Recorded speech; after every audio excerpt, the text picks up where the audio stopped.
বিসমিল্লাহির রহমানির রহিম। আসসালামু আলাইকুম ওয়া রাহমাতুল্লাহি ওয়া বারাকাতুহু।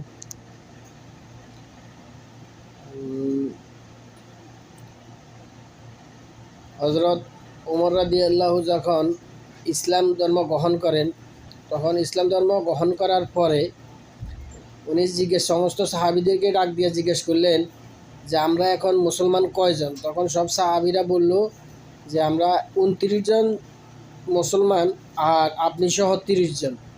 তখন হযরত ওমর রাদিয়াল্লাহু তাআলা আনহু ঘোষণা দিলেন, আজকের পর থেকে আর আর কোনো গোপনে কোনো ইসলামের দাওয়াত দেওয়া হবে না, এখন সরাসরি ওপেনে দাওয়াত দেওয়া হবে, ইসলামের দাওয়াত।